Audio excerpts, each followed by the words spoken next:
sobre o exercício de autoridade e a condição de ser grande ou ser pequeno dentro de uma relação. Vamos falar sobre esse assunto hoje porque a gente vem discutindo muito aqui no perfil o assunto de educação e promoção de saúde mental e prevenção de adoecimento mental através do processo de educação.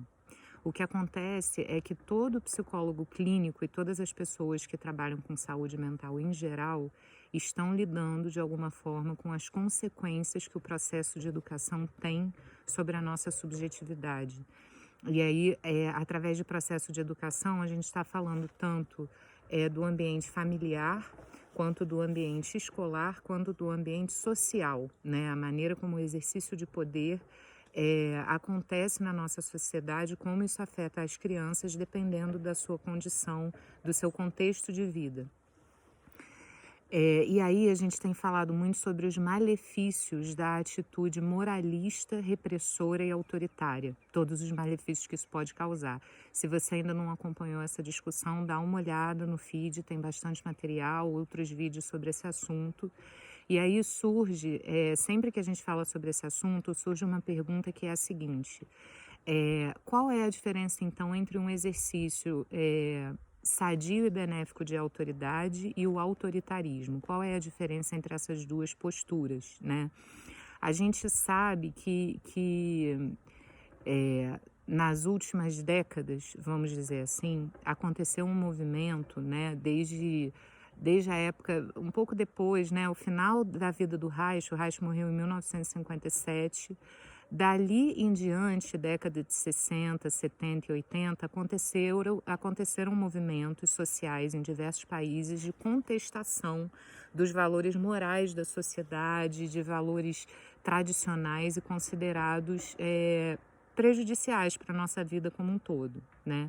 O que aconteceu, e é alguma coisa que deixa muitas pessoas com receio, é que existe uma tendência nossa de oscilar entre extremos, né? Então, sair de uma condição de autoritarismo para uma condição de negligência no exercício de autoridade, né? Negligência no papel de educador em relação às crianças, e uma negligência que também gera malefícios. Quando a autoridade é negligente, quando a pessoa que está numa função de autoridade durante o processo de educação é negligente, isso também gera malefícios muito importantes para a saúde mental. Então, quando a gente fala de um exercício sadio ou de um exercício benéfico de autoridade, o que, que a gente está falando, né? Eu vou trazer uma contribuição da constelação familiar, que é uma técnica onde a gente olha para os relacionamentos sob a forma de imagens, né? E a imagem dá uma concretude grande para o que a gente está querendo dizer, né? Vamos dizer que se trata de um pai e de uma filha. Então, se a gente olha para a relação deles dessa forma, né, existe alguma coisa muito concreta na experiência da criança, que é: meu pai é grande e eu sou pequena. Como pequena, eu sou mais vulnerável e eu preciso da orientação e da proteção daqueles que são grandes e cuidam de mim. Isso para a criança é uma necessidade afetiva e emocional muito importante. Então, se esse pai diz para essa criança: minha filha, eu sou seu pai e você é minha filha. Entre nós, eu sou o grande e você é a pequena, né?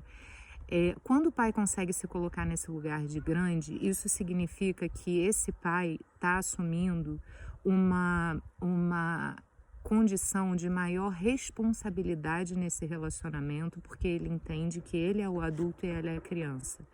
Essa condição de responsabilidade não tem nada a ver com querer dirigir a vida da criança, no sentido de querer que a criança seja alguém que satisfaz aos meus desejos, as minhas projeções e as minhas necessidades.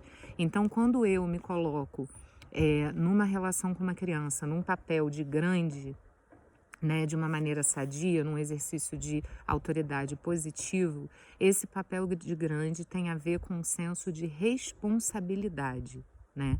Isso é uma coisa muito importante, porque da mesma maneira, essa criança pode dizer para o seu pai: você é o meu pai e eu sou a sua filha. Entre nós, você é o grande e eu sou a pequena.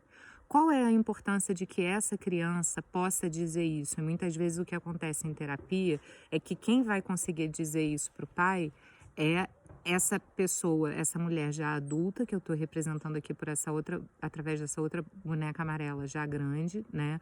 Muitas vezes o que acontece é que a pessoa chega na terapia adulta, sentindo na sua vida as consequências relativas a disfunções hierárquicas na família, quer dizer, quando os pais não conseguem se colocar nessa posição hierárquica em relação aos filhos, e aí, como grande, ela pode acolher a criança, a sua criança, e dizer para o pai: você é o pai, eu sou a filha, entre nós você é o grande. O que que isso significa? Significa, você tem responsabilidade pelas decisões que você tomou. Eu não posso assumir essa responsabilidade por você, porque eu era só uma criança. Né? Então, é muito importante para a saúde mental da criança que os pais, os professores e todos os adultos responsáveis pela criança consigam se colocar, possam se colocar, assumir esse papel de grandes no sentido de que eles têm uma responsabilidade maior pelas decisões que são tomadas. A criança não compartilha da mesma responsabilidade, o mesmo nível de responsabilidade. Porém, um outro nível de exercício de autoridade, isso então a gente está falando do exercício da pessoa conseguir se colocar num lugar hierárquico dentro da família que tem a ver com a ordem de nascimento. Eu cheguei primeiro, eu sou o pai, eu sou o grande, eu sou o mais responsável aqui, por ser grande, né? O que isso não significa que a criança não possa ser ouvida, que a criança não possa ser levada em consideração, né? De um modo geral, a melhor atitude possível é que a gente ofereça para a criança o maior grau de liberdade que é possível para uma criança daquela idade. Então, pode ser, por exemplo, que para uma criança de 2 anos seja uma experiência de grande liberdade ela poder comer sozinha com uma colher, ou ela poder experimentar caminhar um pouco distante do adulto que está acompanhando ela, se afastar um pouco mais e experimentar caminhar sozinha, ou ela conseguir subir uma escada com um adulto acompanhando atrás e ela subir de repente engatinhando, mas sentir que ela conseguiu subir sozinha sem o adulto estar segurando no colo. Né? Então, quando a gente oferece para a criança a maior liberdade possível, a maior liberdade de movimento possível, de acordo com a idade, mas ao mesmo tempo nós estamos cientes da nossa condição de autoridade nessa relação, que é uma condição temporária, que tem a ver com o fato de que nós somos os grandes e as crianças são as pequenas. Quando a gente entende a nossa condição de autoridade dessa forma, a criança se sente segura para experimentar também a sua liberdade e a sua autonomia no grau máximo, né?